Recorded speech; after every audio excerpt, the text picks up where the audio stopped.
noches, bienvenidos a Día D. Vamos a empezar con una historia que francamente remece. Ocurre en nuestras narices y supera, la verdad es que cualquier ficción que hayan podido ver. La trata de mujeres en gran porcentaje menores de edad, traídas como en el caso de la víctima que van a conocer esta noche, desde Venezuela, pasando por Colombia y Ecuador, hasta llegar a Megaplaza, donde la recibe un contacto peruano. Lo que le ofrecieron es el trabajo seguro, el trabajo bien remunerado, ¿no? Y terminó en lo que se ha convertido en el nuevo escaparate de la explotación sexual, que es esta red social TikTok, porque allí las venden, allí las exhiben como carne a disposición del mejor postor. Dramático absolutamente. Esta es la bitácora de viaje sin retorno al mundo, y en realidad habría que decir al infierno, de la prostitución. Y van a escuchar algo que es absolutamente demoledor, porque van a escuchar, porque hay audios, porque hay videos, pero sobre todo, ¿no?, el testimonio inocente de la víctima que cree en su victimario, que con voz tranquilizadora le va indicando cómo va a ser todo su recorrido hasta llegar al Perú. Esta chica jamás le dijo a su madre que tenía planes de viajar al Perú. Un buen día simplemente se fue. Y ya cuando estaba en ruta, la llama a su madre y le dice: lo que pasa es que por Facebook me contactaron y me han ofrecido trabajo. Y es así como llega al Perú. Y ahí están los audios, ¿no?, de la chica con su contacto aquí en el Perú, que le dice: tú tranquila, que cuando llegues acá a Lima Norte va a haber quien te reciba. No hay ningún problema. Y luego, de algún modo, esta chica logra seguir en contacto con su madre. Y su madre empieza a ver con el corazón partido la transformación a la que la someten. Le cambian el color del pelo, le hacen un nuevo corte de pelo, le ponen uñas postizas, le ponen ropa sugerente y le empiezan a exhibir, como les digo, en TikTok. Entonces, esta noche usted va a conocer cómo operan estas mafias internacionales de trata de mujeres, cuál es el tarifario, porque depende de qué país la traigan, y cómo es que las esclavizan y las tienen prácticamente secuestradas en casas de acogida, y para liberarse, que es lo que esta chica rogaba en los audios a su mamá, pues tienen que pagar. ¿Cuánto tienen que pagar y cuáles son las amenazas que reciben? Y sobre todo, el desenlace dramático de este caso en particular en la siguiente nota. Mamá, ya no voy a escribir más porque a la señora se le va a apagar el teléfono y ella necesita tener el teléfono cargado para cuando lleguemos a Lima ya se comunica. Y cuando llegues allá, te le escribo. Yo voy bien, cuando yo llegue allá a Lima te escribo. Misión. Es la peligrosa ruta de explotación sexual en videos y audios que narra inocentemente una joven captada por Facebook desde Venezuela, persiguiendo ahora el sueño fuera de su patria. Mamá, ya llegué, ya no me va a poder comunicar y ya la señora se va y voy a estar por aquí, por Plaza Norte, esperando el chamo a que me venga a buscar. Atendía al llamado de trabajo perfecto que la llevó a transitar por Ecuador hasta llegar a la capital peruana, intercambiando audios con quien creía su salvador, pero quien en realidad estaba a punto de convertirse en ese verdugo que ya le había tendido el anzuelo, esperándola en una zona comercial de Lima para introducirla a un mortal negocio del que pocas salen. Escúchame, vamos a hacer algo mejor. En Valencia es donde te recibe personalmente el compañero que yo tengo ahí, pues, ¿sí me entiendes? El paso a paso de una peligrosa ruta y el inesperado desenlace de una de sus víctimas. Es un cuaderno donde parece que los integrantes de esta organización manejaban, y acá se ve un sinnúmero de hoteles por las cuales las diferentes chicas, tanto Kay, Sofía, Claudia, Carol, se desplazaban y tenían un registro.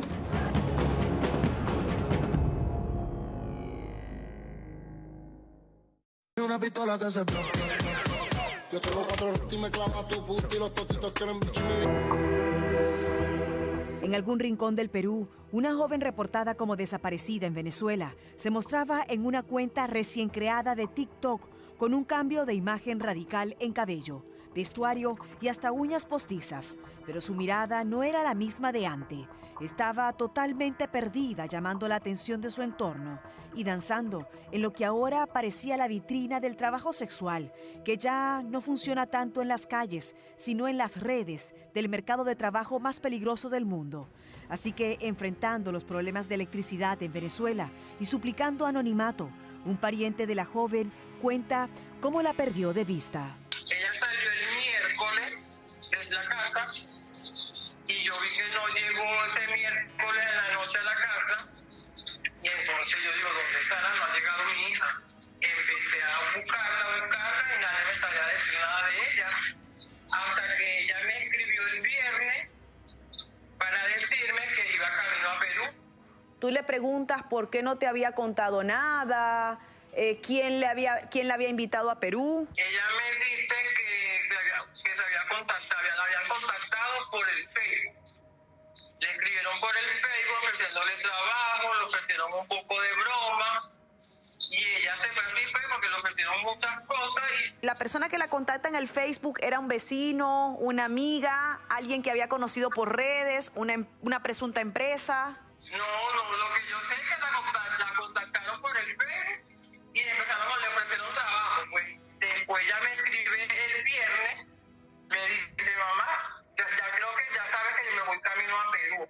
Y yo le digo, ¿cómo así? No, porque me ofrecieron un trabajo. Le digo, ajá, pero ¿qué trabajo? Días antes que la extranjera llegara a Perú, todo comenzó cuando le envió a su mejor amiga los audios que había intercambiado con el hombre que le propuso trabajar en Lima a través de las redes sociales, donde este se comprometía a pagarle todo el viaje, recordándole que ya estaba invirtiendo en ella y prometiéndole un cambio de chip por cada país que recorriera en su periplo. Porque el pasaje de Maracay a Valencia vale son $2, ¿viste? Entonces no sé si lo tienes o te hago un pago móvil. Que ya cuando llegues a Valencia, yo te voy a pasar el número venezolano para que cualquiera te regale una llamada. Y ahí, cuando llegues allá a Valencia, ahí tú lo llamas y él va a estar ahí, pues. Y ahí él se encarga de todo ese procedimiento, ¿sí? Y ya él te pones en manos mías aquí en San Antonio, pues, y de aquí me encargo yo. Actualmente ya de aquí de la parte de Colombia para arriba ya lleva chi, pues, ¿sí me entienden? Porque nosotros te damos el chi colombiano, ecuatoriano, peruano. En los audios, la joven por momentos se muestra dudosa de tener que pasar la frontera con Colombia y luego Ecuador hasta llegar a Perú, donde le insiste a su futuro verdugo en saber si alguien podrá socorrerla de llegar a perderse. Pero el sujeto le garantiza que todo está organizado y le exige borrar todo aquello que evidencie la comunicación entre ellos. Al chamo lo único que tú le vas a decir que va de parte de Jesús. Él ya sabe quién soy yo, ¿sí me entiendes? Tú le dices, mira, estoy aquí en tal lado, parado así, y él te va a llegar. Mira, vengo de parte de Jesús y ya, bórralo. Le pagaron su viaje y que iba a tener ya trabajo cuando llegara, iba a tener todo, que iba a estar arreglada, que le iban a comprar ropa. En esta parte de la historia, una mujer que supera los 60 aparece en la mitad del periplo de la joven. La fotografía desde Ecuador en ese bus que la embarcará a Perú. Se convierte en su acompañante y a la vez en quien parece una buena samaritana que le presta el teléfono para que desvíe a su familia y le diga que está a salvo.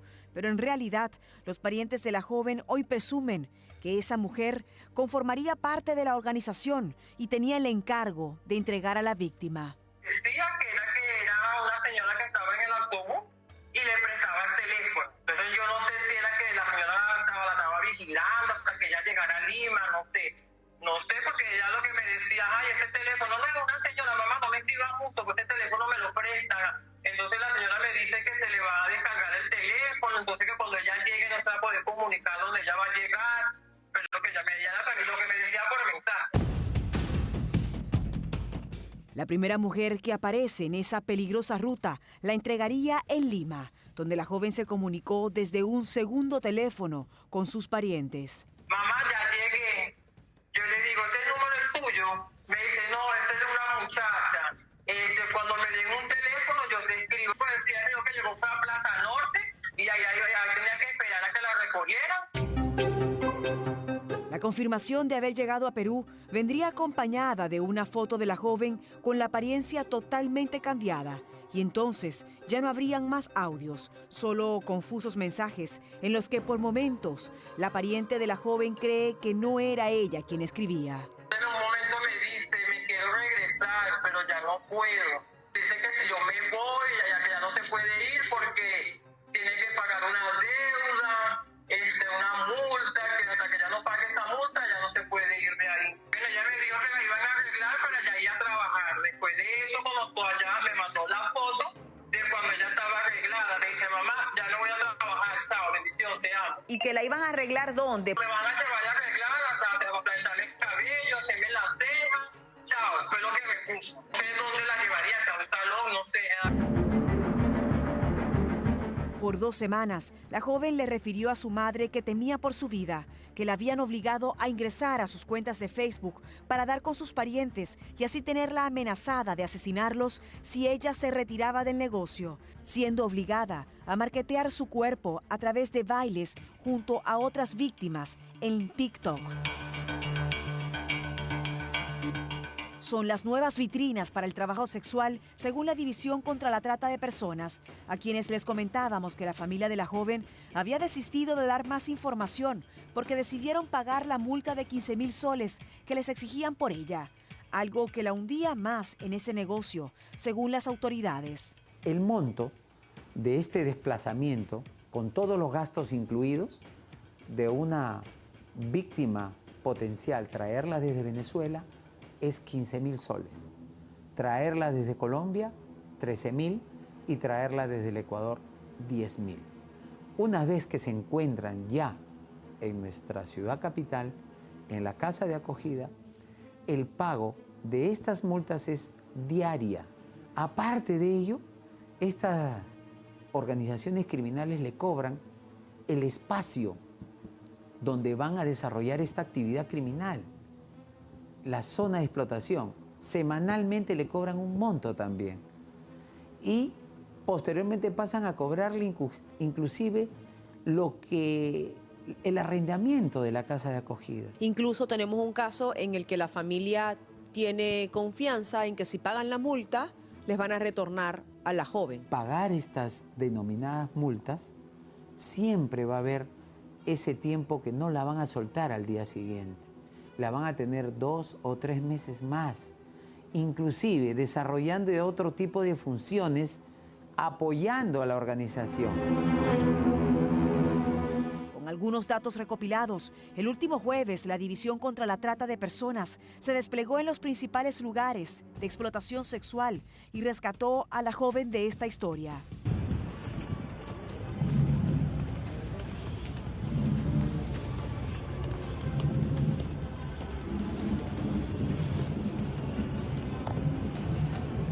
Esto dio pie a que la policía allanara varios domicilios en exclusivas zonas con apariencias de residencias familiares.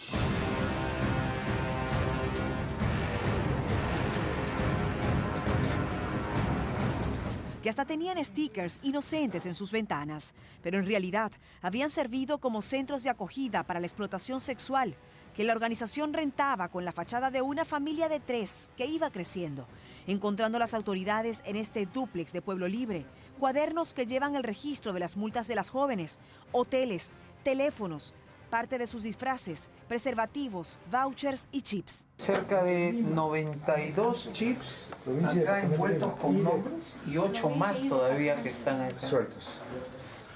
Provincia y departamento.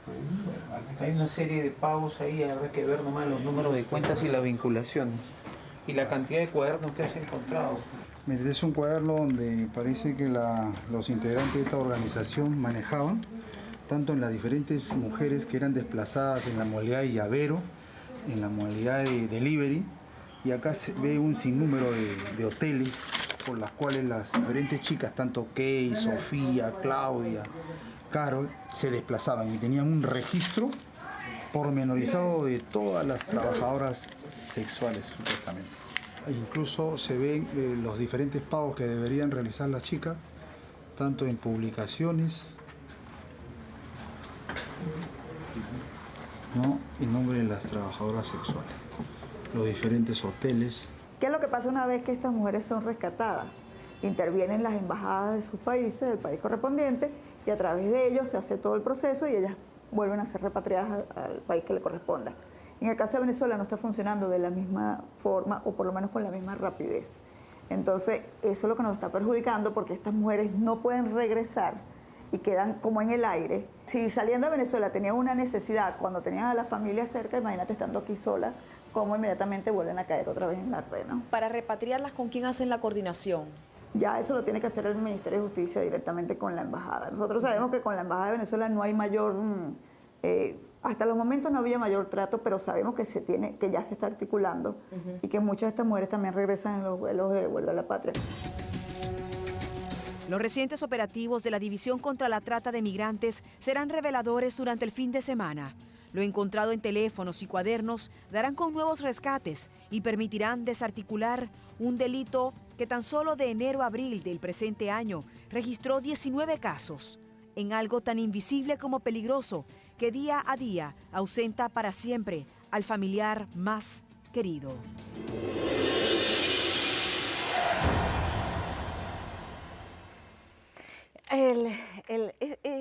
Este caso en particular, como todos los que se vienen registrando desde el 2018, hay un registro hasta mayo de este año, son 29.400 los casos que han sido denunciados ante la Fiscalía Especializada. Lo que pasa es que muchas de las víctimas deciden no denunciar por su situación de vulnerabilidad y está vinculado este caso y todos estos a un tema de trata de migrantes, de tráfico de migrantes, porque ocurre que el denominador común es, en la mayoría de los casos, se trata de extranjeros como víctimas, pero extranjeros también como autores del delito de tráfico de migrantes.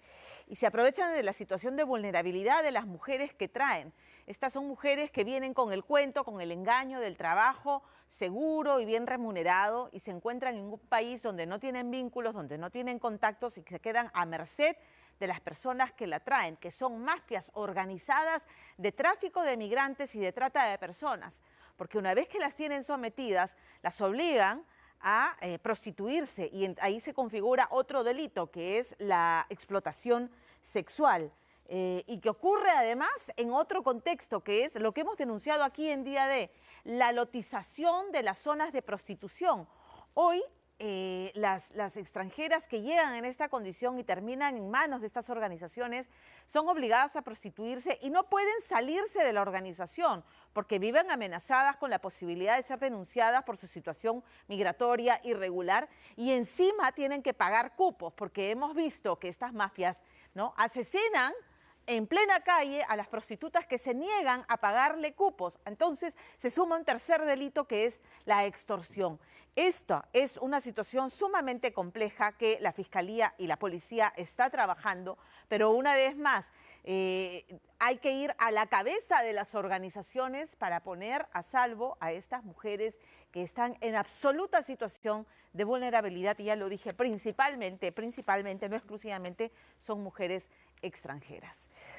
Cambiamos de tema y vamos con la historia de Ezequiel Yaipen Kerebalú, que es absolutamente desoladora. Él ha recibido una sentencia de 20 años de prisión a sus 78 años. Entonces, en buena cuenta, es como si lo hubieran condenado a este pobre hombre a muerte. Y digo pobre hombre porque su delito, y van a ver la nota, su delito fue hacer servicio de taxi. Es insólito, pero es cierta, es real esa historia. Hace un año, Ezequiel ha sido enviado al penal de Lurigancho, acusado de servir nada menos que al cártel de Tijuana. Imagínense ustedes. Y acusado a pesar de que las cabezas visibles de este cártel aquí en el Perú, que también han sido condenados, ya declararon ante la policía, ante la fiscalía, que Ezequiel no tiene nada que ver, que no lo conocían, que no tiene absolutamente nada que ver con su organización y aún así se fue preso. El caso por el que hace 20 años, escuchen además ustedes, hace 20 años pasó poco menos de año y medio en prisión, pese a ser inocente, regresó como un fantasma siniestro en diciembre del año pasado, cuando la policía lo ubicó y lo capturó con una requisitoria en su contra que seguía vigente. ¿Qué pasó? En el 2002, él le hace servicio de taxi a unas ciudadanas colombianas y les entrega su tarjeta porque ellas le dijeron, ¿sabe qué? Van a venir nuestros esposos y van a requerir servicio de taxi. Ok, que me llamen. Estos sujetos llegaron, lo contactaron y empezó a hacerle servicios a Lima y luego también le solicitaron que los llevaran a Chimbote, a Jauja, a Trujillo y él hizo sus servicios de taxi. Un buen día la policía hace una incautación de más de 1 tonelada de droga, se despliega todo un operativo y detienen a varias personas, entre ellas a Ezequiel. Como les dije, pese a que los capos dijeron él no tiene nada que ver, lo mandaron preso año y medio, recuperó su libertad y en diciembre del año pasado se reactivó la requisitoria, la policía llegó, lo capturó y lo llevó ante el juez que le leyó esta sentencia de 20 años de prisión pese a ser inocente. Y entonces hoy, ¿cuál es la condición miserable de este pobre hombre? No quiere salir de su celda, no quiere comer, se ha sumido en una depresión que lo está haciendo pensar en el suicidio y su familia está desesperada, como lo van a ver en la nota de Romina Rossi.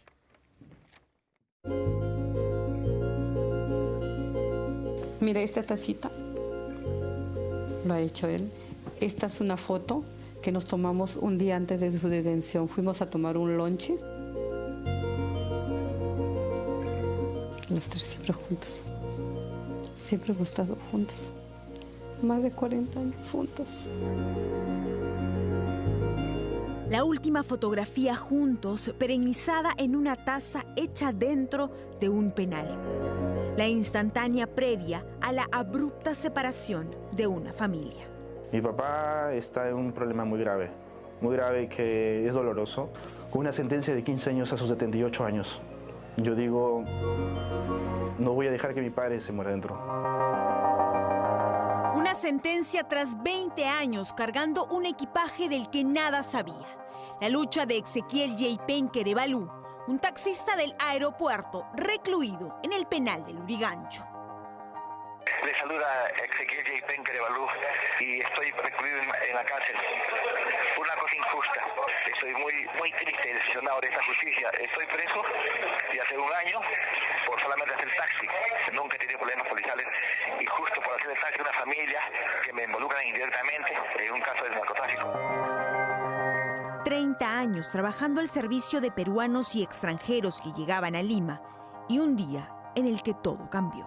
Nunca tuve un problema con él. Es una persona de carácter muy noble. Jamás me dijo una lisura. Nunca me trató mal. Para él, todos los días, siempre he sido su Bertita bella. ¿Es acaso ser servicial un delito? Mi papá, es de una mente tan sana que a veces ya yo, por ejemplo, a mis 30 años, le digo, papá, tienes que tener más cuidado, las personas no son como tú. Me apena tanto que tengamos o agarremos un servicio de una persona que se nota ejecutivo, que se nota bien, que va a un buen hotel, que nos contratan, ¿no? Y que mañana ese sea el pecado mortal. La condena mortal de Ezequiel comenzó un 16 de diciembre del 2022, cuando policías llegaron a detenerlo. Lo encontraron cerca de su casa, en el Callao. Estábamos en la farmacia y volteo y veo que mi esposo lo detienen. Le enseñan una foto y le dicen, ¿es usted?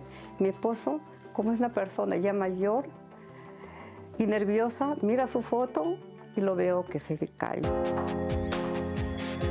Su ánimo decayó. A sus 78 años habían vuelto por él. Se lo llevarían preso sin darle mayor explicación del por qué lo detenían, después de tantos años.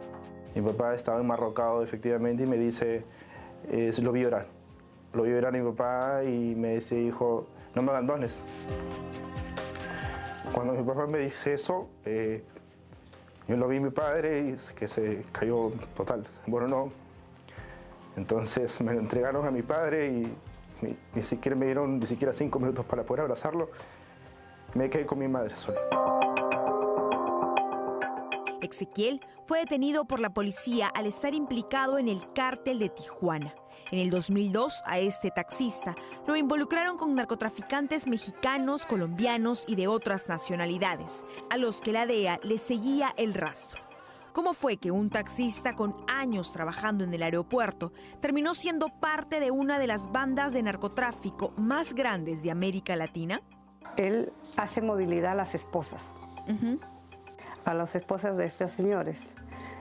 En una conversación le preguntan que sus esposos iban a venir de viaje, que eran de Colombia, y si los podía movilizar. Mi esposo le entrega una tarjetita para el día que en cuanto lleguen los esposos se comuniquen. Llegaron los esposos y le hacen una llamada a mi esposo para que le hagan movilidad. Y a partir de ahí empieza a hacerle movilidad. Las mujeres que tomaron el taxi lo contactaron con Libardo Montealegre y Marco Antonio Cano González, nada menos que los líderes del cártel de droga. Empresarios pesqueros así los conoce. Ellos los siguen llamando, señor, movilícenos, por decir, hágame un taxi. Acá empezaron, acá dentro de Lima y Callao, que a San Isidro, Miraflores, a hacer compras. Y él siempre esperaba que ellos hagan sus compras, ellos se acercaban al taxi y los movilizaba, creo que estaban en hoteles. Después, los hombres le solicitaron traslados fuera de Lima, a Trujillo, Jauja y otras regiones. Bueno, le pidieron un taxi primero para Chimbote, porque tenían que pagar unos proveedores. Él, como hace muchos años trabajó en Chimbote y vivía en Chimbote, conocía, bueno, muy bien Chimbote. Le dijo que sí, a él no le han dado cantidades de dinero, que se derrumbraba a mi esposo por el dinero, no. Fue precisamente en Chimbote donde la policía peruana halló un cargamento de más de 1 tonelada de clorhidrato de cocaína en una embarcación que tenía como destino México. La droga pertenecía al cártel de Tijuana. Una organización que tenía solo en Perú un total de 120 personas entre peruanos y extranjeros que producían, acopiaban y enviaban cocaína al país charro. Todo bajo la fachada de una fábrica de harina de pescado instalada en Chimbote. Tras un operativo conjunto en el 2002, varios de los integrantes fueron detenidos, entre ellos Exequiel Yaipen. La detención fue sincronizada, me acuerdo, fue un día viernes a la hora creo de las 8 o 9, que los cogieron a toda esa gente, unos en Chiclayo, Trujillo, Chimbote, Jauja y no sé qué otros más. Le intervino la policía, él no sabía de qué se trataba. Entraron a la casa de su mamá, rebuscaron cosas, no encontraron absolutamente nada de lo que ellos pensaban, ¿no? Jamás encontraron nada de nada. Exequiel Yaipen fue llevado a un calabozo. Ahí se encontraría con los que se convirtieron en sus asiduos pasajeros. Los mismos que dijeron a las autoridades que el noble taxista nada tenía que ver, además de otros detenidos que, en sus testimonios ante Fiscalía, incluso negaron conocerlo. Ellos desde ahí le dicen, tú no tienes nada que ver porque tú eres un taxista. Y solamente le había hecho taxi a 2, que el señor Cano, el señor Libardo, y yo pensé que en 15 días le iban a dar libertad, puesto que, como le digo, solamente era un taxista. Pasaron 15 días y pasaría 1 año y 3 meses para que Exequiel fuera excarcelado. Su situación varió a comparecencia, pero el proceso continuó. El abogado es el que le responde y le aconseja y le dice, mejor huye, porque la presidenta de esta sala, que es la doctora Pellasi Rojas, es muy canera. Que ya no vaya a firmar. Que ya no vaya a firmar, que no se presente a las audiencias. Y desde ahí, mi patrocinado Exequiel Yaipen pasa a no presentarse. Pero no pasa a la clandestinidad, no se esconde, sigue trabajando. Exequiel, por desconocimiento, hizo caso a su entonces abogado. Creyó que se había probado su inocencia. Hasta diciembre del año pasado, cuando la policía lo intervino y se lo llevó en su último viaje en libertad. Nuevamente es detenido porque se había reactivado justamente su requisitoria. Entonces, ¿por qué? Porque su proceso había quedado reservado en el momento. Reservado quiere decir que no ha tenido esa continuidad. Mi biografía laboral siempre fue limpia, decente, proba e incólume. Tengo hijos profesionales. Les suplico, señor, de la prensa que me ayuden a recuperar mi libertad. Motivo haber sido utilizado por un señor padre de familia, esposa, hijos y amigos, era miembro de una organización de tráfico de drogas que me involucran por mi servicio de respeto, sociabilidad, abuso y de confianza. Una condena después de 20 años, tiempo en el que el hombre de 78 años continuó haciendo su vida. Nunca fue detenido o tuvo algún antecedente en su registro policial y penal. Siguió viajando por el Perú y formó una empresa de taxis con sus compañeros del aeropuerto. Hacemos votos porque se haga justicia, que venga la bendición de Dios para que se te haga justicia, Exequiel. Es una pena y una tristeza lo que está pasando.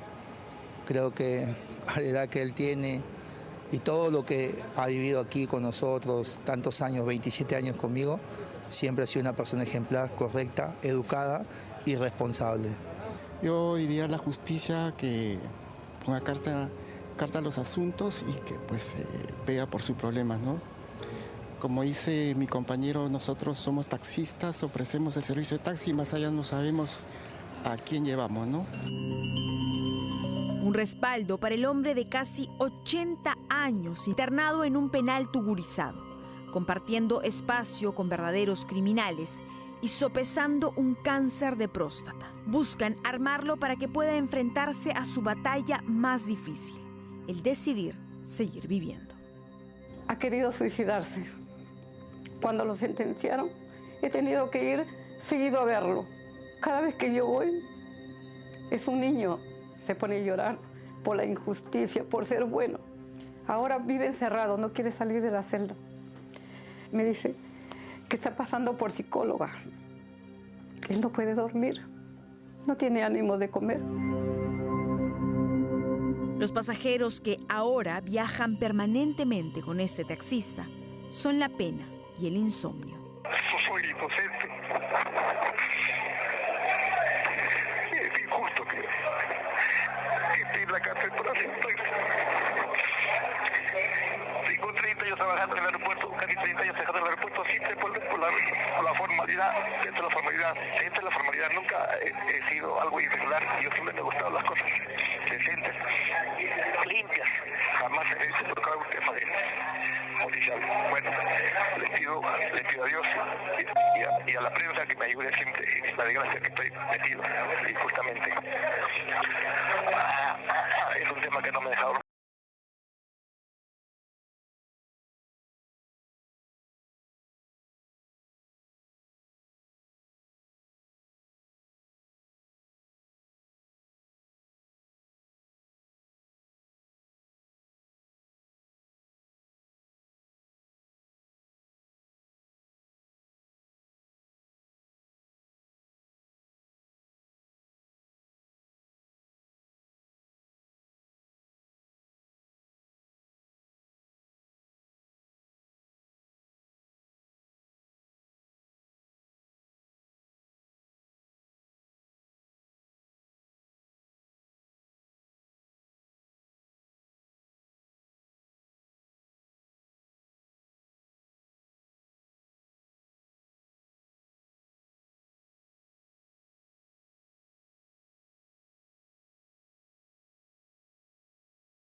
Siempre decimos en estos casos en los que es meridianamente claro que no hay vinculación entre el acusado, ¿no?, el denunciado y los elementos y el crimen que se le imputa, que reclamamos que se haga una revisión urgente. Estamos hablando de un hombre de 78 años que pudiera morir en la cárcel injustamente. Entonces, en primer lugar, reclamar la revisión del caso y en segundo lugar, la revisión o la investigación al juez que decidió 20 años después, sí, la requisitoria estaba vigente, ¿no?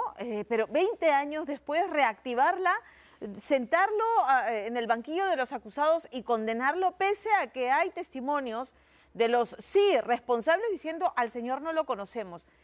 La verdad es que nos parece monstruoso porque esto le puede pasar a cualquiera. 20 años, eso es lo que más me llama la atención y sin ningún elemento más llevarlo preso y condenarlo prácticamente a muerte. Esta es la exhortación al Ministerio de Justicia, al órgano de control interno del Poder Judicial, investigar las razones por las cuales esto ha ocurrido y revisar el caso de Ezequiel Yaipen. Vamos a cambiar de tema porque el tema de las extorsiones, ya lo hemos dicho, se ha convertido en una industria rentable para quienes la ejercen, que son mafias organizadas y que tiene aterrados. Ya no hablamos de grandes empresarios con las cuentas bancarias con varios ceros, no. Hablamos de pequeños, medianos empresarios que viven arrinconados por esta violencia. De hecho, la víctima de esta noche no sospechó de que iba a ser víctima de extorsión o que el ataque a su casa, ese primer ataque que fueron y balearon su casa, pudiera estar vinculado a un tema de extorsión porque no había recibido ningún mensaje, ninguna llamada como él pensaba que iba a ser. Más bien se lo atribuía, decía, de repente algún competidor celoso ha querido como que asustarme. Pero luego, revisando las cámaras de seguridad, porque además sufrió un atentado con una bomba molotov casera, que habían 2 sujetos encapuchados que habían colocado el artefacto y lo habían hecho estallar. Luego de esos 2 incidentes recién empezaron a llegar los mensajes extorsivos y esta noche usted va a ver los videos, va a escuchar los mensajes, cómo es que lo amenazan con matar a sus familiares si es que no pagan grandes cantidades de dinero. Pero la policía intervino eficientemente y pudo desarticular a la organización detrás de este caso en particular. Esa suerte no la tiene la mayoría que vive agachando la cabeza y pagando como de hecho pagó en este caso, y lo van a ver en el reportaje de Richard Apolo.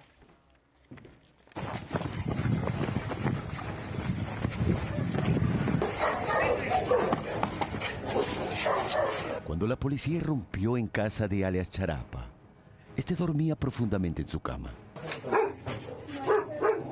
Somnoliento, miraba a los agentes quienes junto a la fiscalía le seguían desde semanas atrás los pasos. ¿Dónde es su cuarto? Señora, salga de ahí, señora.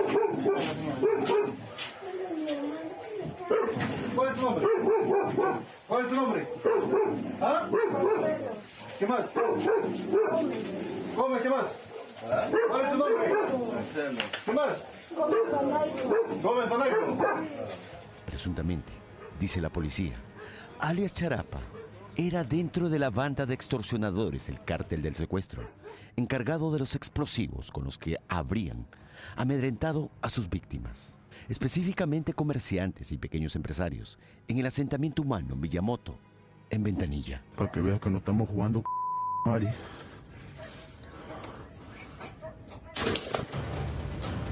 Él nunca se imaginó que íbamos a llegar de esa manera a su domicilio, ¿no? Y como le digo, pues fue un allanamiento gracias a una orden judicial que se dictó contra estos 4 integrantes, y es así pues que en el registro domiciliario de este alias Charapa es que se encuentran 5 artefactos explosivos de fabricación casera. ¿Qué es esto, Nelly? Esto no es nada, amigo. ¿Qué es eso? ¿Esa dónde se encontrado? ¿Pero qué es eso, pues, amigo? ¿Cómo vas a poner no estaba ahí? ¿Cómo no estaba ahí, amigo?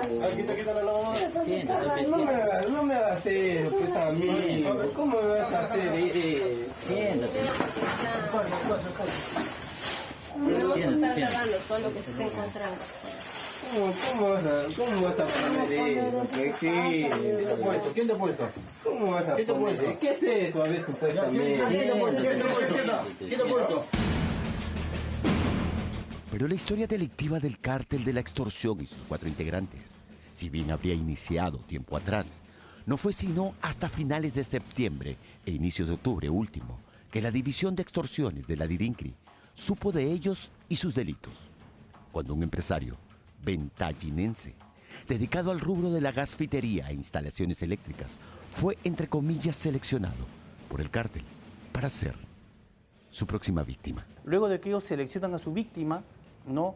Y ya pues lo consideran como un blanco objetivo para una extorsión, porque lógicamente ya se averiguaron que era una persona que tenía una pequeña empresa. Es así pues que ellos deciden extorsionarlo. ¿Pero de qué manera? Lógicamente empleando medios intimidatorios, ¿no? Amenazantes, estos medios que causan pánicos, temores o sobre una persona para que no le quede otra cosa más que pagar. Y van a su domicilio aproximadamente a las 5:45 de la mañana, y es ahí cuando uno de ellos, ¿no?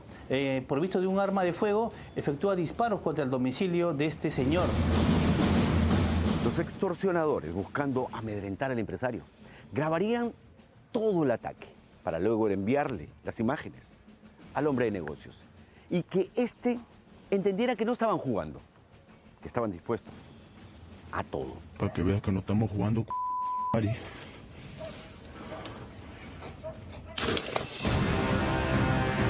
Cuando el empresario escuchó los disparos en su casa, nunca se imaginó que sean extorsionadores los que buscaban con ello amedrentarlo, pues hasta entonces no había recibido mensaje o llamada pidiendo cupos o dinero a cambio de no atentar contra él, su familia o su negocio. Creía que un celoso colega suyo, empresario, quería asustarlo. Sin embargo, se dio cuenta, espantado, que estaba siendo extorsionado cuando abrió un mensaje de un número desconocido que venía acompañado del video del ataque a su casa. Para que veas que no estamos jugando Ari.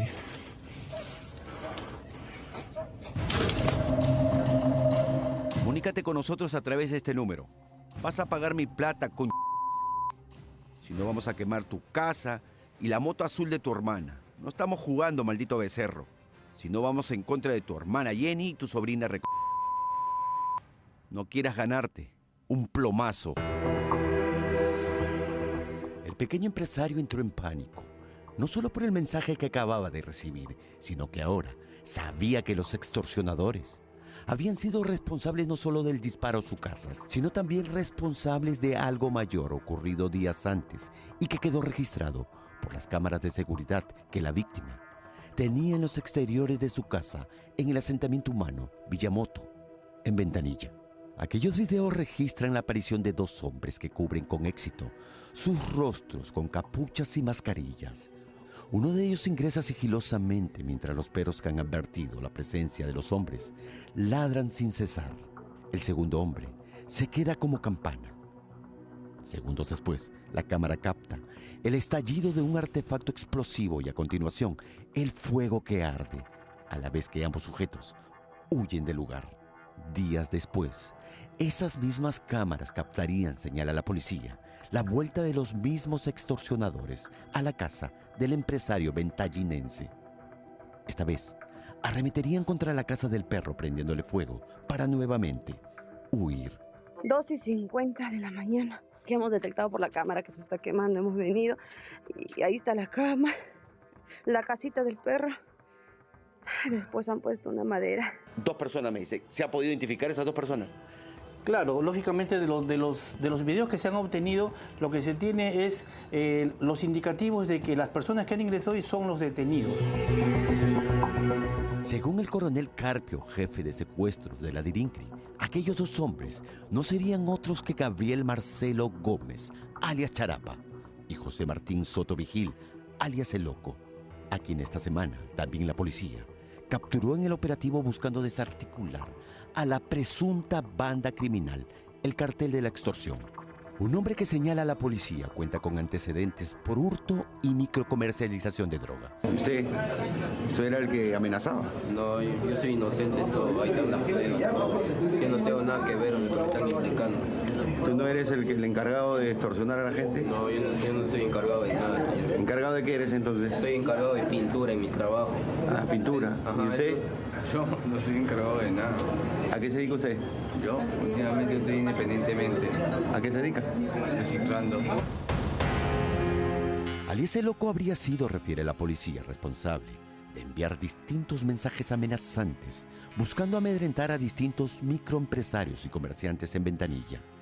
Mensajes, como los enviados dicen, al pequeño empresario a quien dispararon y lanzaron bombas caseras en los exteriores de su vivienda, para luego bombardearlo con mensajes extorsivos solicitando miles de soles como pagos de cupos para no atentar contra él y contra su familia. Lo que le dicen al señor es que él tiene que pagar sí o sí 10.000 soles como un cupo mensual. De lo contrario, iban a asesinarlo a él, a su familia y nuevamente iban a atentar contra su domicilio. Mano, estás que te haces con mi plata, no recu... Vas a ver lo que va a pasar por no querer comunicarte con nosotros. Mira, no puedo conseguir el dinero. Por favor, trataré de buscar alguito. No quemen mi casa, por favor. Estoy mal en el hospital. Dame tiempo para colaborar con algo. Yo qué con 1.000 soles. Ya te dije, quiero los 4.000 para hoy. No he podido conseguir más. Ese no es mi problema, quiero mi plata para hoy. Si no, ya sabes lo que te va a pasar. Te haces el ¿no? Si lo tuviera, te daría. Es mucha plata, 4.000. ¿De dónde voy a conseguir? Te espero hasta las 6. Te haces el ¿no? No puedo conseguir más. Eso es lo que tengo. Dice el coronel Carpio que hoy en día el actor de los extorsionadores ha variado en cuanto al número de integrantes de una banda. Si antes la conformaban entre 8 y 10 personas, hoy en día afirma, estas están integradas por un número reducido, por ejemplo 4. En el caso señala del cártel de la extorsión, presunta banda, que al no conseguir, al parecer, que el pequeño empresario pague los miles de soles exigidos por la extorsión, habrían aceptado un adelanto, escuche bien, de 200 soles, para lo cual los extorsionadores habrían brindado una cuenta bancaria. El voucher con el adelanto del pago a los extorsionadores fue vital para los agentes de secuestros de la DIRINCRI, buscando jalar la pita, entre comillas, y dar con cada uno de los integrantes de la presunta banda criminal. Cuando se hace este pago, ya hemos podido obtener información del titular de esa cuenta bancaria. ¿Quién era el titular? El titular de esa cuenta bancaria pues era este delincuente llamado José Soto Vigil, alias El Loco, un prontuariado delincuente que tiene 4 antecedentes policiales por hurto agravado y otro antecedente por tráfico ilícito de drogas. Para la División de Secuestros de la DIRINCRI, la presunta banda, el cártel de la extorsión, habría recaudado a través de la cuenta de José Vigil, alias Loco, el dinero de por lo menos 22 microempresarios y comerciantes a quienes la presunta banda habría supuestamente amedrentado y logrado que depositen en dicha cuenta el dinero de las extorsiones. Extorsión con madre, le vamos a meter plomo a todos, hijos de perra. Van a hacer caso a todo lo que le estamos diciendo. Pero hay más. Cuando esta semana la policía allanó las casas de los supuestos 4 integrantes de la banda, una de aquellas viviendas fue la de Linda Lara. Vamos a hacer el ingreso a su domicilio con su autorización o sin su autorización. Depende de ustedes. La policía iba en busca de la mujer como presunta integrante de los extorsionadores, al igual que fue en busca de Malena Osorio. Al parecer, señala la policía, la 4ª y última integrante de la presunta banda criminal. Ellas eran las que proporcionaban las líneas telefónicas a esta banda criminal, ¿no? Facilitaban ello. Y de las investigaciones que se van a realizar, no se descarta también, ¿no? Y vamos a ver la posibilidad de la participación de ellas en la primera etapa de la extorsión, que es la selección de la víctima. Y ellas generalmente son quienes consiguen la información de los agraviados, de tal manera de que ingresan a locales comerciales, ingresan a restaurantes, ingresan a cualquier lugar para ver, para chequear, toman nota inclusive de lo que hay dentro, preguntan por el dueño del local, por el celular, salen afuera, toman nota de la razón social y la verdad pues son personas un trabajo de campo. Claro. Hoy en día las investigaciones siguen en curso buscando saber a ciencia cierta el nivel de responsabilidad y participación de cada uno de los 4 detenidos y ver en realidad si son ellos los que habrían extorsionado a diestra y siniestra en Ventanilla o solo serían uno de los eslabones de una cadena mayor de la extorsión.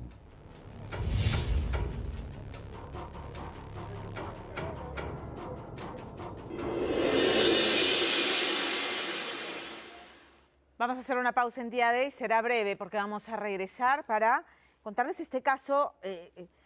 Yo me pregunto, ¿cómo puede mutar el amor más grande que uno tiene en la vida? Pienso yo que son los hijos.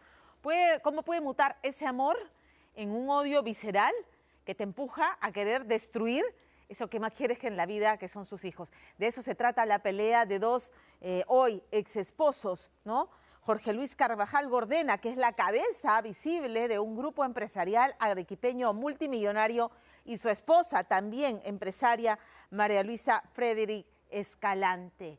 El dinero de por medio, la disputa judicial por un patrimonio multimillonario. Regresamos con eso y en vivo estará con nosotros el fiscal Rafael Vela Barba. Era hasta hace unas horas, hasta ayer, el jefe del equipo especial Lavallato y también de las fiscalías anticorrupción, de las fiscalías de lavado de activos.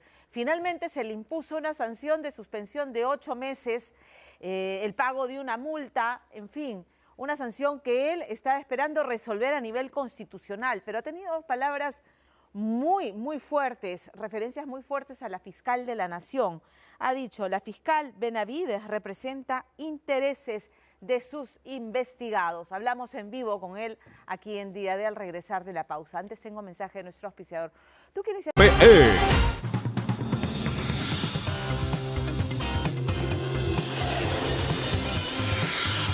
Ya les había planteado la pregunta cuando nos fuimos al corte aquí en Día D. ¿En qué momento el amor más sublime que se puede experimentar, el que uno, yo pienso, siente por sus hijos? Por favor, el micro de mandos. ¿En qué momento el amor que uno siente por sus hijos puede transformarse en un odio visceral?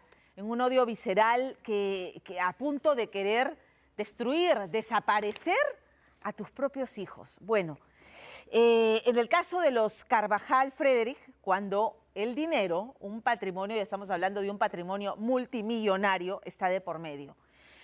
Por dinero, Jorge Luis Carvajal Gordena, cabeza visible del poderoso grupo empresarial arequipeño Carvajal, está dispuesto a enviar a sus 3 hijos a la cárcel. Su ex esposa, la también empresaria María Luisa Frederick, y ese es un detalle no menor.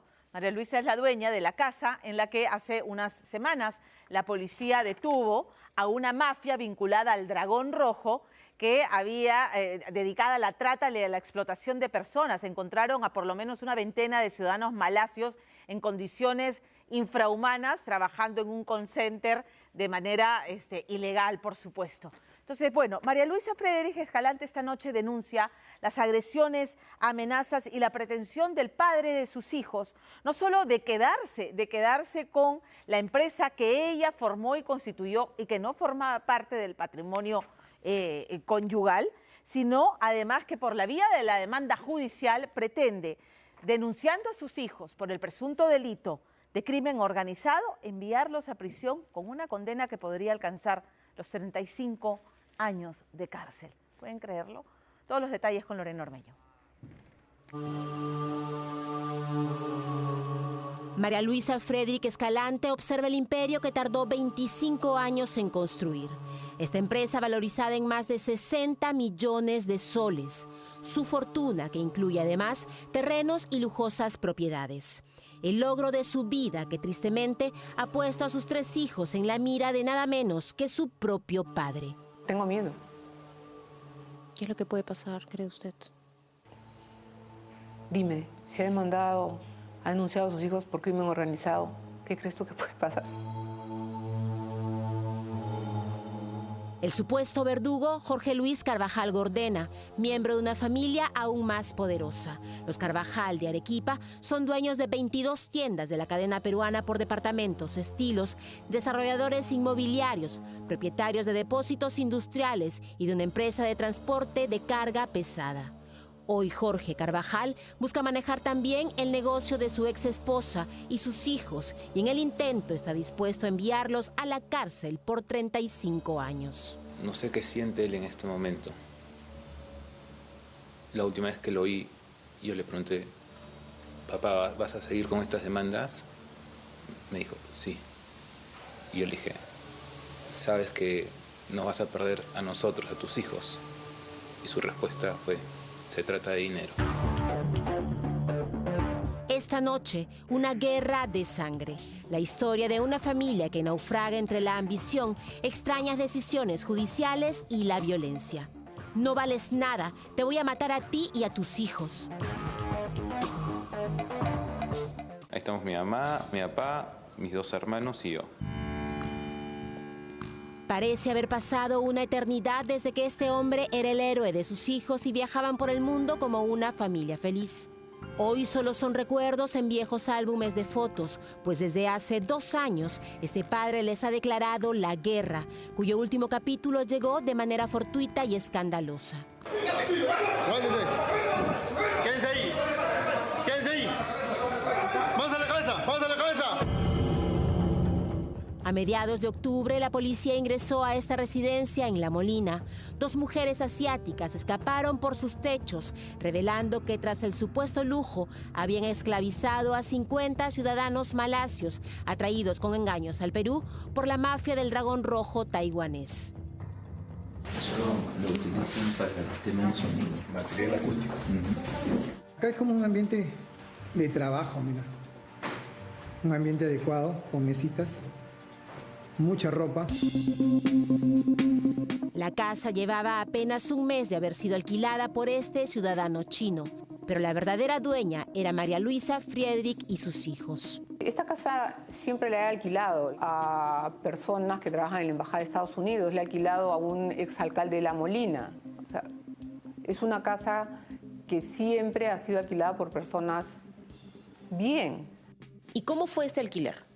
¿Cómo llegan ustedes a entregarle esta casa a estas personas? Mediante corredores. Es más, el corredor le entrega la casa. El señor Carvajal, mi ex esposo, aprovecha para presentar un escrito como un sustento de la mafia, ¿no? En la que estamos metidos sus hijos y yo, porque no podemos llamarlo familia. Pero este es apenas un detalle en los juicios que los tiene enfrentados y que terminó con un amor familiar de 3 décadas. Conocí a su familia, vivía en Arequipa, los conocí y luego lo conozco a él y luego nos casamos. Él siempre ha sido machista, pero un muy buen padre. La relación como pareja no caminó y decidimos divorciarnos en el año 2014. ¿Y cómo fue el tema del patrimonio? Porque uno conoce a la pareja cuando se divorcia en realidad. Nos hemos divorciado en los mejores términos. No ha habido ningún inconveniente. Nosotros nos hemos casado con separación de bienes. Entonces no había nada que discutir en torno No había nada que discutir. Y sin nada que discutir sobre sus respectivas fortunas, por separado, Jorge y María Luisa continuaron con sus negocios y por sus hijos se hicieron amigos, tanto que ella lo invitó a pasar la pandemia en su casa de la planicie. Estas fotos son en mi casa. Como pueden ver, él está ahí, siempre estuvo invitado, jugando, haciendo deporte. Él compartía con sus hijos. ¿Y cuánto tiempo pasa entre estas fotos y el inicio de las denuncias? Ni un año. ¿Qué cambio? Quizá que usted hizo su vida. Tenemos derecho a rehacer nuestra vida. ¿Y hasta antes de que él supiera que usted había decidido rehacer su vida, todo era bien? Sí. Todo era bien. La relación la llevaba más con sus hijos. Conmigo era una relación amical. Él es el padre de mis hijos. Entonces, eso siempre va a quedar. Entonces, a esa persona yo quiero. A esta persona que desconozco, pues simplemente le tengo miedo. Fueron celos, rabia de pensar que alguien más ocuparía su lugar en la que fue su casa, o tal vez la ambición desmedida. Lo cierto es que a 7 años de su divorcio, en 2021, Jorge Carvajal denunció a María Luisa por falsificación de documentos. Reclamaba el 80% de las acciones de la empresa de ella, alegando que le falsificaron su firma en una venta de acciones. Este libro demuestra que él vendió. ¿De qué época es esto? Los 20 días del mes de noviembre del año 2000. La firma de Jorge Carvajal Gorbeña, vendiendo 1.995 acciones a María Luisa Friedrich Escalante. Él dice que esta firma es falsa. Correcto. ¿Pero lo es? No lo es. Se han hecho todas las pruebas grafotécnicas e indican que no son falsas. ¿Y la pericia que él muestra? Él hace una pericia sobre fotocopias. No es aceptado legalmente una pericia sobre fotocopias. En 20 años, 14 de ellos aún casados, Carvajal no reclamó. Pero ahora presentaba como prueba de su vínculo gastos que la empresa le pagó.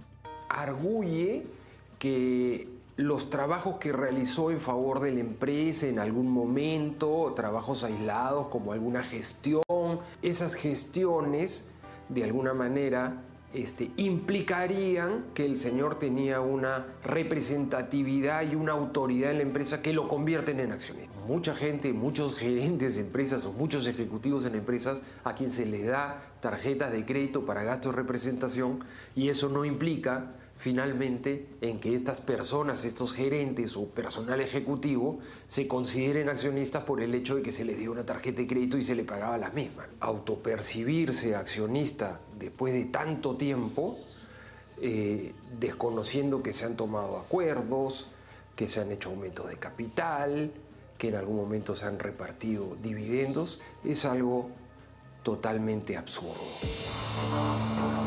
Pero ¿qué y cuánto hay en juego para que un padre esté dispuesto a destruir a sus propios hijos? Nos encontramos en el límite de 3 distritos. Que es el Agustino. Al frente tenemos Santa Anita y si cruzamos estamos en Ate. Este es nuestro edificio de oficinas y al lado tenemos almacenes. Eso es todo Céntrica. ¿Ya? Nosotros colindamos con lo que es ya los almacenes de estilos del Grupo Carvajal. Nosotros somos un 5% de todo lo que ellos tienen.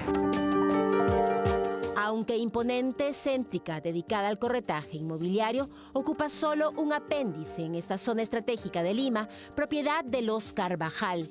Tienen aquí sus almacenes, pero además alquilan grandes espacios a fábricas y empresas en un área que recientemente logró habilitación para viviendas. Esta era zona roja cuando lo compramos. Estábamos en la época del terrorismo, entonces se compró como tierra. Se ha tenido que hacer hasta la habilitación urbana. Todo eso lo he hecho yo en la Municipalidad de Lima. La proyección es amplia. Esta es la línea 2. Tiene su paradero aquí. El Mall Santa Anita, que lo tenemos aquí, el centro bancario. La parte posterior ya se han construido departamentos y se van a seguir construyendo. La zona está creciendo, es en auge. ¿Cuánto podría costar un terreno aquí? Millones. Si Céntrica no estuviera aquí, todo lo demás sería de ellos. Pienso que aquí lo que se está buscando es simplemente, como dice, negocios, dinero, dejando a un lado lo que es la familia. Millones. ¿Acaso la razón para que los lazos de sangre se rompieran? La denuncia de Carvajal por falsificación fue archivada, pero insistió y en otro juzgado logró una medida cautelar que le otorgó control en Céntrica. Esta fue rechazada en la siguiente instancia, pero consiguió una nueva. La segunda sala la revocó el 19 de junio de este año, pero no sé cómo funciona, la verdad. El 18 de junio, un día antes, y había una segunda medida cautelar del mismo juez. ¿Cómo funciona ahí la justicia? ¿Medidas cautelares en paralelo? ¿Qué es esto? El juez es Juan Gustavo Varilla Solano, cuestionado e investigado por otras polémicas medidas cautelares, como la dictada contra Gol Perú por la transmisión de fútbol, otra a favor de Samira Budayet por el caso Petroperú en el gobierno de Castillo, y una más vinculada a los cuellos blancos del puerto, con llamadas telefónicas entre él y el prófugo César Inostroza. Quisimos conocer sus argumentos, pero no tuvimos respuesta. Así las cosas, la segunda medida cautelar a favor de Carvajal fue apelada, pero lleva meses sin ser resuelta, congelando la empresa. Pero una posible quiebra no parece suficiente para Carvajal, pues además denunció a sus 3 hijos por crimen organizado, aunque 2 de ellos ni viven en Perú. Mis 2 hermanos están terminando sus posgrados en Reino Unido y Canadá. Yo ahorita estoy en la empresa trabajando con mi mamá. Mis hermanos y yo nos quedamos en shock. No sabemos por qué nace esto de él. De la noche a la mañana nos empieza a denunciar, mete a la familia entera, a sus propios hijos. Que nadie en su sano juicio podría demandar a sus propios hijos en crimen organizado. Una pena de 35 años. El que él en este momento tenga el control, mientras no se resuelva en la siguiente instancia, ¿qué implica para la empresa de ustedes? Por las demandas que tenemos, mis hermanos y yo, nos han congelado financieramente. O sea, nos está arruinando la vida. Esta denuncia también fue archivada, pero extrañamente apareció otra por lavado de activos, interpuesta por un tercero. Pero hay algo peor. Pero esta guerra judicial terminó pasando a lo físico. María Luisa Friedrich tiene a su favor medidas de protección, pues a mediados de este año, cuando ella salía de su empresa ubicada en la esquina y caminaba por esta ruta rumbo a su vehículo, se encontró con el padre de sus hijos, quien es parte de la familia que es dueña de toda esta cuadra. Es aquí que, según su declaración, él empieza a insultarla y amenazarla de muerte y entonces la coge del brazo y comienza a jalonearla. Nos cruzamos y me empezó a agredir verbalmente, agarrándome del brazo, apretándome con fuerza. Se me acercó diciéndome que me cuide porque tiene un arma. Así María Luisa lo narró en fiscalía y el examen médico legal certifica las lesiones en la empresaria.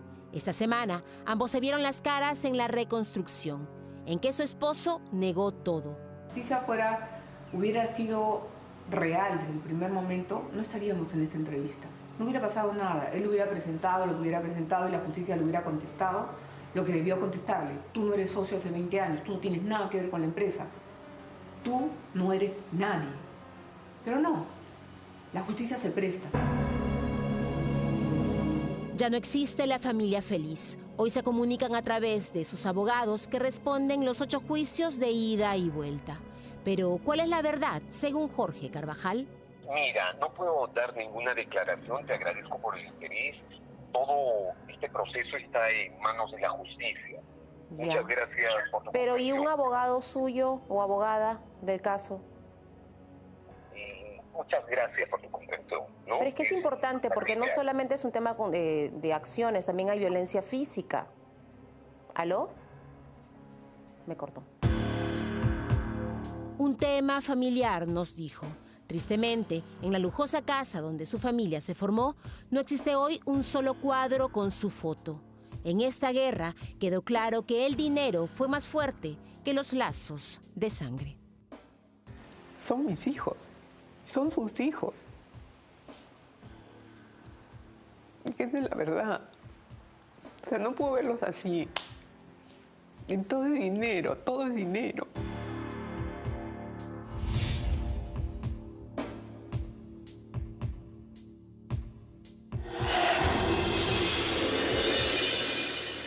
Cambiamos rápidamente de temas porque ya está aquí en los estudios quien ocupaba la coordinación del equipo especial Lavallato y jefaturaba la Fiscalía de Lavado de Activos, el doctor Rafael Vela Barba, que acaba de ser sancionado con la suspensión en el cargo por 8 meses y 15 días sin goce de haber. Por un tema que resulta, personalmente me resulta insólito, por declaraciones que hiciera hace 4 años ya, una de ellas en un programa que conduzco en ATV+, sobre la situación de la señora Keiko Fujimori y su excarcelación en ese momento. Recordemos que ella ha purgado prisión preventiva precisamente por los casos que investiga el equipo que él coordinaba, acusada de lavado de dinero y de crimen organizado y que está a puertas de entrar a juicio oral. El doctor Vela, buenas noches, doctor Vela, ¿cómo está? Gracias por estar con nosotros. Buenas noches, Pamela, muchas gracias por la invitación. Usted ha apuntado directamente a la fiscal Benavides y ha dicho que representa intereses de sus investigados, que es rehén de sus propios problemas y soluciones porque sus problemas la han llevado a niveles de coordinación política y eso tiene que ver con varios casos que le tocaron liderar.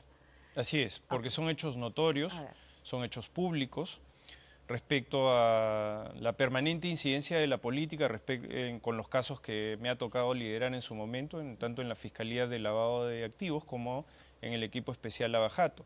Y porque además también he vivido directamente a través de lo que ha correspondido al abuso permanente de la autoridad de control y toda esa información que yo permanentemente le remitía a la señora fiscal de la Nación buscando su protección, buscando su liderazgo y buscando fundamentalmente que no sea cómplice de lo que era un abuso manifiesto que finalmente ha determinado con esta suspensión ilegal.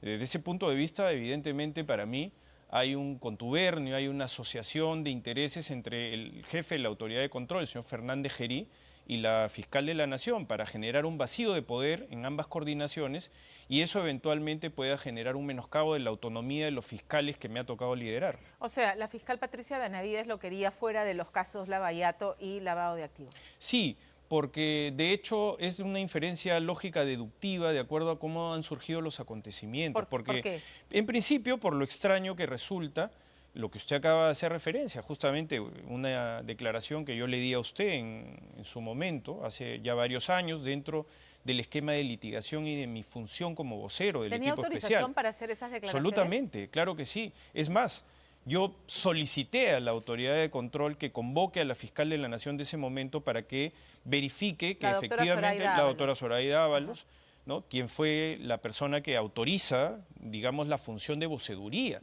Y como tal, yo le pedí a la autoridad de control, le dije, señores de la autoridad de control, sean justos, llamen a la señora ex fiscal de la Nación, la fiscal supremo, la doctora Zoraida Ábalos, y háganle la pregunta, pregúntenle lo que ustedes consideren. Bueno, lo que resulta es que yo no tuve ninguna prueba de descargo dentro de lo que correspondía a mi ejercicio de derecho. Adicionalmente, no hay que olvidar que la forma en la que se facilita esta sanción ilegal, abusiva, es precisamente con un fiscal que es juramentado por la señora fiscal de la Nación y el primer día de trabajo, su primer día de trabajo, me sanciona, firma una sanción sin, por supuesto, haber revisado exhaustivamente un expediente que tiene múltiples pruebas y procede a sancionarme de esa manera absolutamente ilegal. En las declaraciones que hizo en su momento, ¿puede haber revelado información? ¿Se excedió en esa autorización que tenía para hacer declaraciones, revelando información que no se había hecho pública? ¿En qué extremo de la acusación se señala dónde incide en una falta muy grave? Porque son dos faltas muy graves y una grave. Sí, yo también estoy buscando hasta ahora en qué me excedí porque la propia resolución no lo dice. Y no lo puede decir por una sencilla razón, porque lo que yo hice fue criticar decisiones judiciales ya tomadas dentro del sistema de audiencias que son públicas. Desde su punto de vista, en esa época, la señora Fujimori no debió haber sido escarcelada, sino cumplir toda la prisión preventiva que se le impuso. Absolutamente, porque era mi posición legal, tan congruente como, por ejemplo, con los recursos que interpuse, porque yo interpuse recursos de casación que llegaron hasta la Corte Suprema y que son parte de la litigación. Y lo que hice fue, como vocero del equipo especial, no estar de acuerdo con la decisión que ya habían tomado jueces en ese momento. Critiqué esa decisión conforme a mi derecho como fiscal, como ciudadano, como corresponde dentro del derecho de crítica a las decisiones judiciales. ¿Hay precedentes de otros fiscales que en su posición hayan públicamente salido a criticar una decisión judicial en los casos? Por supuesto, y eso es parte precisamente de la discriminación, porque yo no es que esté invocando que a mis colegas, como el doctor Chávez Cotrina o como cualquier otro coordinador, finalmente se les abra proceso disciplinario, porque yo creo que ellos están cumpliendo con su deber. Pero lógicamente, cuando no están de acuerdo con una decisión de un juez y la tienen que criticar, lo hacen en su condición de vocero de la institución, adicionalmente a formular los recursos que la ley prevé contra esa decisión. Y entonces, claro, lo que nos tenemos que preguntar es si efectivamente hay otros casos como el mío o como el del doctor José Domingo Pérez, que por la misma circunstancia pende sobre él la misma amenaza de una sanción ilegal. Ahora, usted dice, la fiscal de la Nación es rehén de sus propios problemas y soluciones, porque sus problemas la han llevado a un nivel de coordinación política. ¿Con quién? ¿Con qué grupos políticos? Miren, múltiples. Ya es público que sus asesores van frecuentemente al Congreso de la misma manera que lo hace el señor Fernández Gerí, bajo la excusa de que van a buscar presupuesto, que van a gestionar con los congresistas de la República. ¿Y pero resulta, con qué bancadas? Con todas. Con la bancada fujimorista, con la bancada del señor Luna Gálvez, con la señora Echaíz, es decir, con la bancada de Acción Popular, es decir, con todas las bancadas. Y en todas las bancadas que ha mencionado, no sé si la de la señora Echaíz, pero la señora Fujimori, el señor Luna Gálvez, en Acción Popular están los niños que están siendo investigados, la señora Fujimori está siendo investigada, digamos, son bancadas que en este momento, o sus líderes están en casos que las fiscalías que usted coordinaba están por entrar a juicio. Absolutamente, por eso, además, porque de hecho el Ministerio Público también tiene funcionarios que se dedican a trasladar ese tipo de gestiones que son válidas con relación al presupuesto, como son sus coordinadores parlamentarios. Pero resulta acá que los asesores que van a hablar con los congresistas son asesores de la señora fiscal de la Nación directamente. Entonces es evidente que dentro de los conflictos de interés se plantean estas circunstancias. Lo que me está diciendo es que la fiscal de la Nación, Patricia Benavides, está trabajando en pared con los investigados del equipo Lavallato y de las fiscalías de lavado de activos. Como le he dicho, la señora fiscal de la Nación es rehén de sus propias circunstancias y dificultades. ¿no? Mi interpretación, de acuerdo a todo lo que ha acontecido, y de generar ese vacío de poder que puede conspirar contra la autonomía de los fiscales, en general tiene que ver con su sostenibilidad también, de acuerdo a sus problemas administrativos que tiene disciplinarios. Tiene investigaciones pendientes en la Junta Nacional de Justicia. Sí, evidentemente, eso es algo que Se también es un está hecho blindando notorio. la fiscal, Es un hecho Patricia notorio. Yo lo que puedo decir es que todas estas circunstancias generan una conexión que resulta evidente a partir de los intereses que se plantean. El caso de la señora Fujimori es palmario. La próxima semana debe estar siendo notificado el auto de enjuiciamiento y eso determina ya que se inicie el juicio oral y sobre esa base se determinará su culpabilidad o su inocencia. Pero también es un momento clave, porque una vez que se inician los juicios orales, comienza, como es de público conocimiento, toda la reactivación de lo que en su momento ya se actuó también en la fase de investigación, que son ahora sí pruebas determinantes de lo que debe ser su culpabilidad sobre un caso de lavado de dinero muy grave. Pruebas que todavía no se han hecho públicas y que no se conocen. Todas ellas van a ser actuadas en el juicio oral público y contradictorio. Porque he escuchado, hay gente que, del sector empresarial, políticos, abogados que dicen, bueno, el equipo especial Lavallato se está demorando tanto y no tiene todavía, ni siquiera entra a juicio, todavía no acusa, se demoran y justicia que tarda no es justicia. Entonces, ¿cuál es el estado de los casos? Mire, eso es absolutamente falso por lo que le voy a decir. Nosotros ya hemos planteado 15 acusaciones y son versiones realmente interesadas porque esto debe explicarse desde un plano técnico. Las acusaciones son controladas por el Poder Judicial, ya no por los fiscales. Nosotros lo que hacemos es liderar la investigación.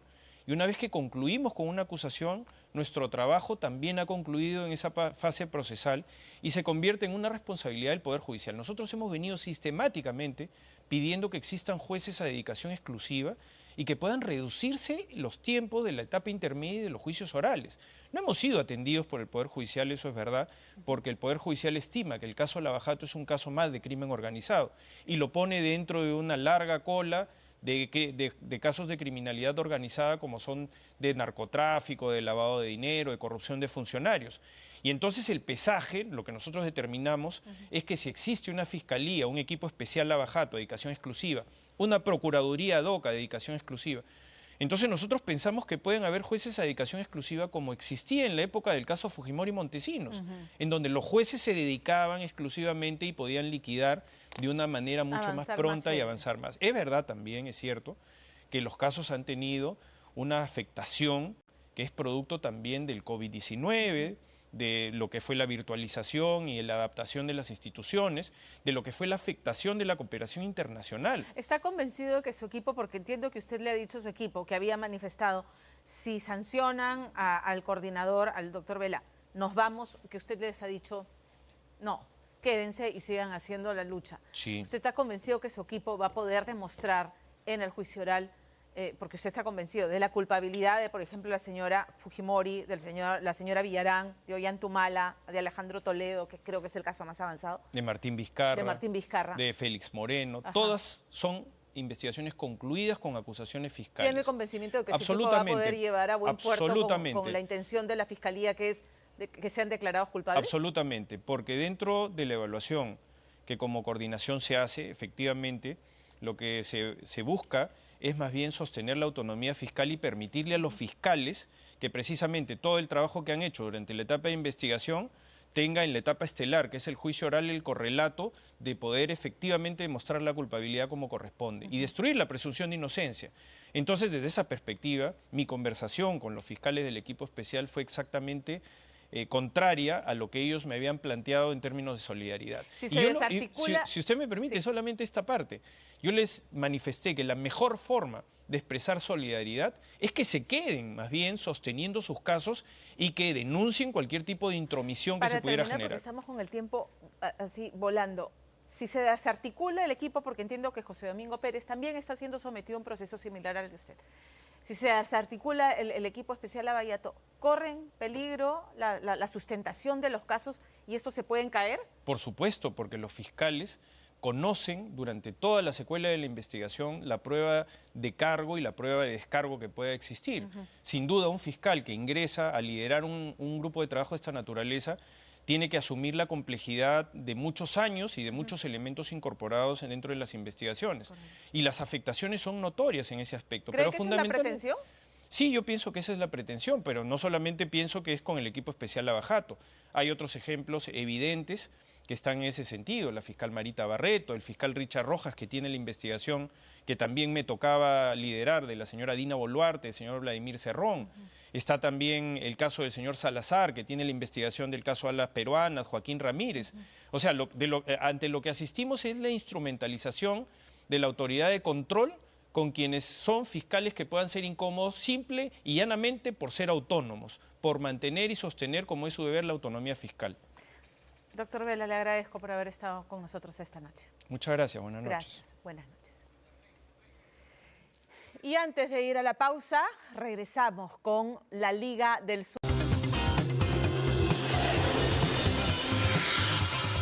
25 años después del lanzamiento de ese disco que los catapultó a la fama internacional, Mundo Kachina, la Liga del Sueño vuelve a reunirse para ofrecer un concierto en el que de todas maneras vamos a estar aquí. Esta noche Pelo Madueño, el frontman de la Liga del Sueño, y Arturo, Nacho y el Chino Chao desandan un poco ese recorrido y esa fama que les sonrió, con música de muy buena calidad, con rock de muy buena calidad, durante 2 años, y luego se diluyeron y cada uno siguió su camino. La historia detrás de las canciones, la historia detrás de la creación del grupo, su vinculación con los Clowns, por supuesto, y todo lo que preparan para este concierto que será en diciembre. Todos los detalles con Percy Guzmán. ¿A quién venderme? ¿Qué bestia adorar? ¿A qué imagen santa atacar? ¿Qué corazones destrozaré? ¿Qué mentira debo sostener?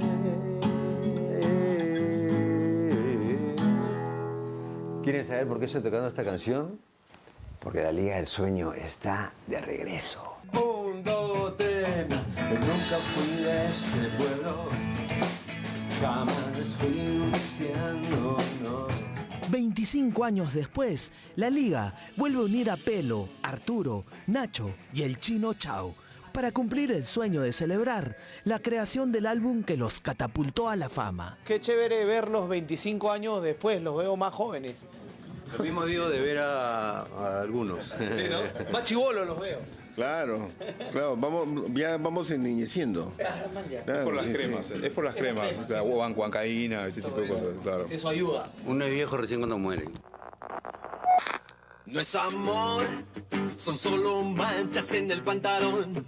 Esta es la historia alrededor del Mundo Kachina, el disco que logró en el año 1998 que el rock independiente de la Liga del Sueño pase a sonar en las principales radios del país, colocando en vitrina a 4 desenfadados jóvenes rockeros encabezados por Pelo Madueño. La música siempre ha estado en la vida de mi familia, por mi padre que es músico, mi madre que es como también una parte importante de que todo eso sucediera en la música, todos los hermanos. Hoy somos músicos todos y de alguna manera hemos estado en la música desde antes de que lo imaginásemos, ¿no? Y yo empecé con piano clásico y después me volví un rebelde punk anti todo en mi adolescencia, en Narcosis. Donde fui el baterista unos años.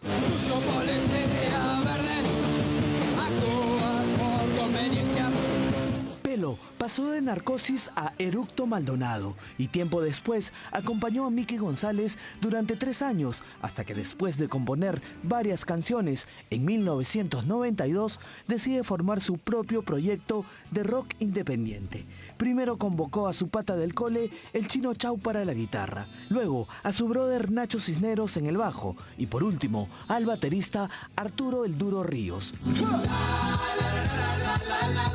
2 años después se desprende el primer álbum de la banda, el single promocional Aldina.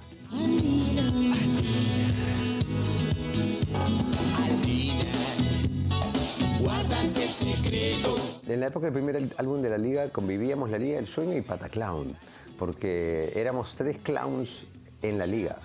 Joana San Miguel, Gonzalo Torres y yo. Y bueno, era la mayoría de la banda, éramos clowns. como una ciudad dormida. Pataclown como obra de teatro estaba siendo un éxito brutal en Lima. Entonces se empezó a asociar un poco eso, ¿no? De Pataclown su banda de rock. Si bien es cierto, la amistad de la banda con Pataclown generó alguna especulación, todo fue mera coincidencia, a pesar que Pelo Madueño compuso el tema para la cuña del programa que llevó a Las Narices Rojas a la tele. Es fantasma, que Tony González es fantasma. Paralelo a la serie y después de editar un segundo disco, La Liga, que en aquella época circulaba en la movida under de Lima, logró en el año 1998 que una conocida disquera multinacional edite El Mundo Cachina y catapulte a la fama el sueño de estos muchachos con el single Mala Sangre. Nunca fui de este pueblo, jamás fui un cristiano, no. Mala Sangre la compuse cuando encontré un poemario de Arthur Rimbaud, que es un poeta francés, llamado Poeta Maldito, y encontré ese poema una tarde y compuse la canción inmediatamente con el poema, cambiándole un poco, ¿no? No es el poema exacto. Sobre qué sangre caminaré.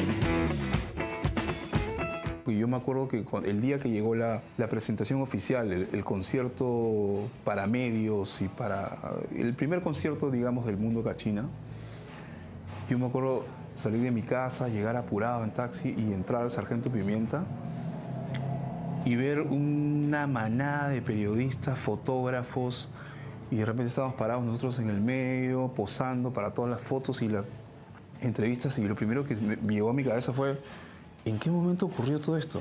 El amor, la peor de las guerras. Del álbum Mundo Cachina se escucharon hits musicales como Mala Sangre, La Peor de las Guerras, No es Amor, Rodando, Semilla Negra y muchos más. Semilla negra, semilla negra. La Liga sabe bailar con un poco de todo. El background musical de cada uno está influenciado por muchas cosas. Yo vengo más igual que Pelo, creo que del punk, del hardcore, de ese tipo de influencia, ¿no? Y el rock, y lo latino nos llega como de siempre, desde pequeños, ¿no? Y eso es lo que lo hace atractivo, porque nos permite darnos libertad, ¿no? Creo que es lo que siempre he sentido en la Liga, que hay esa libertad musical, ¿no? Te voy a encontrar rodando.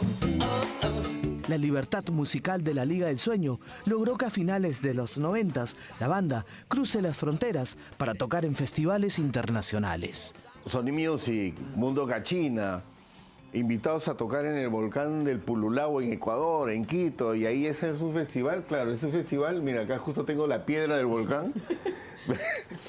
Claro. Cuando íbamos al volcán, el volcán tenía una ruta de zigzag. De pronto nos dicen, oye, ya se ha malogrado una van, ¿no? De las que está yendo con alguien. Y cuando llegamos era el disjockey de MTV. Leandro tirando dedo y ya sube, pa. Y él estuvo con nosotros en la combi, con él llegamos, eso es una anécdota. Sin embargo, la efervescencia de la Liga se diluyó como un sueño cuando, en el año 2000, deciden separarse para enrumbar proyectos personales. Pelo tuvo un corto pero importante paso por el séptimo arte con películas como Ciudad DM, en donde interpreta al arrebatado Coyote. A ver, ¿cuál es tu verdadero nombre? ¿Qué te pasa, coyote de mierda? No me levantes la voz, compadre. Tú, coyote, solo piensas en Miami, pero así como estás, ni cagando te dan la visa. Mi cuñado está gestionando mi visa. Con Cristian somos grandes amigos, y en su momento con todos los de la película Ciudad M. Y esa película, sí, pues una de las películas favoritas. Les encanta ver a la gente, les encanta la palomillada, ¿no? Es todo el efectivo que tengo, Paco. No, Franklin, están nuevecitas, cuñado. Ni placa tenía el carro. Entonces, claro, esas películas son muy taquilleras. Les encanta ver a la gente, se identifica mucho con ese Perú, además, bien retratado de alguna manera, ¿no? Ese Perú de los 80s, el del no futuro. Hay un ritmo peligroso que cruza la ciudad de norte a sur. Pelo buscó su futuro en Europa, precisamente en España, donde logra una importante carrera como solista. En el año 2004, Alma de los 80s se convirtió en el nostálgico hit musical de su autoría que suena hasta el día de hoy. Hay días de madrugada llenos de soda y vermú. Dime dónde están. Uy, ahorita van a venir de día de... Voy a peinar un poco, voy a peinar cómo lo recibo, así, ¿no? O una raya al medio, no. Ahí quédate, Jorgito, tranquilo. El amor, la peor de las guerras. El buen Pelo, que desde hace un año radica en México, acaba de llegar a Lima e inmediatamente tuvo la amabilidad de recibirnos en la casa de sus padres. Aquí recordó cómo fue cuando la mañana del 2 de agosto le dijeron que su padre, el gran músico, compositor, arreglista y docente, don Jorge Madueño, había dejado este mundo. ¿Cómo fue lo de tu papá? Yo estaba en México. ¿Estabas en México? Yo estaba en México, pero tomé el primer pajarraco que me trajo para Lima. Lo que más extraña a uno cuando se va, y por momentos de la vida distintos, ¿no? O sea, yo vengo unos años duros en ese sentido. Mi padre murió el año pasado, una hermana mía murió el anteaño. Mi padre tenía Alzheimer hace años. Es una enfermedad dura, ¿no? Sí, no fue de golpe. Me pongo a pensar en las pérdidas de golpe que deben ser durísimas, durísimas. Pero sí. Y así es. Y así la vida continuó para el irreverente Pelo Madueño, que hoy tiene 55 años bien vividos. Te quería preguntar por Olenka, ¿qué tal? ¿Te llevas muy bien con ella o cómo quedó el tema? Pero es como que yo te pregunte a ti de una novia que tuviste hace 20 años. Está bien. O sea, claro. ¿Qué me vas a contar de una novia que tuviste hace 20 años? Tiempo. Pregúntamela la última. ¿Y la última? No te puedo hablar de ella porque no es una persona del arte. Del arte, ni nada. Pero no estás soltero. Estoy soltero. Ah, estás soltero. Soy soltero, sí. Eso sí se puede contar en este gran programa. ¿Qué piensas de la edad, de la vejez, de los años? No me he puesto a pensar en la edad y en esas cosas. Creo que somos conscientes todo el tiempo de eso. Y vamos tomando decisiones a raíz de esa conciencia, ¿no? Cuerpo sano, mente sana, gran mentira. Hay un montón de enfermos en el gimnasio. En el gimnasio. Sí. ¿Pero cuántas horas le dedicas? Gente peligrosa. ¿Cuántas horas le dedicas? 1 hora al día. 1, 2, 3. Han pasado 25 largos años desde que se separaron en la vida de estos rockeros, como el bajista Nacho Cisneros, quien decidió alejarse sin éxito de la música. Estaba intentando de darme un espacio para olvidarme de la música, pero es imposible porque la música la tienes contigo todos los días adentro tuyo, ¿no? Cuando la liga se separa, yo me voy a vivir a Punta Hermosa hace 25 años y he estado los últimos años viviendo entre Punta Hermosa y Nueva York constantemente, tal vez 18, 17 años. El batero Arturo Ríos pasó su talento por diferentes bandas como Dolores Delirio, Los Fucking Sombreros y Lívido. Paralelo a su vida musical, Arturo continúa dibujando hasta el día de hoy para sus redes sociales. Son cómics, son viñetas de humor, son historias que yo dibujo. Esta es mi firma, esto está en la página donde publico todo. Ya. Básicamente son viñetas de... ¿Te dedicas a eso también? Sí. Mientras que el guitarrista Mauricio El Chino Chao formó el proyecto de cumbia rock Los Terapeutas del Ritmo. También es organizador del Gorila Amarillo, recordados tonos de rock en español. El Chino es productor musical y hoy apuesta por un nuevo emprendimiento relacionado al café y la música. Ahorita estoy con un point de café en Pueblo Libre. Música al aire libre, con tu cafecito, no estás metido. Música en vinilos o en cassettes. Hace unos meses, el Chino Chao recibió la batiseñal de la Liga del Sueño junto a sus otros compañeros, quienes un cuarto de siglo después se vuelven a juntar para ensayar y afinar los detalles del show que presentarán conmemorando las bodas de plata del mundo cachina. Este único concierto va a ser el jueves 7 de diciembre, al día siguiente, viernes 8 de feriado, así que pueden ir con furia. Es en Bianca, en el Centro de Convenciones de Barranco. Vamos a tocar el álbum completo, Mundo Cachina entero. De hecho, hay varias canciones, como decía el Chino, que además que nunca hemos tocado el álbum, hay varias canciones de ese disco que nunca hemos tocado en vivo. Rodando y rodando te voy a encontrar. El show promete contar con varios invitados como los primeros integrantes de la Liga, Joana San Miguel y Gonzalo Torres, además de la cantante independiente La Zorra Zapata. ¿A quién tenemos que se adorar? ¿A qué imagen sacrificar? ¿Qué corazones? Esta es la oportunidad para volver a verlos juntos y escuchar las canciones que marcaron el desenfado de una época noventera en donde la cachina musical de la Liga del Sueño dejó huella no solo en nuestras vidas, también en la historia del rock nacional.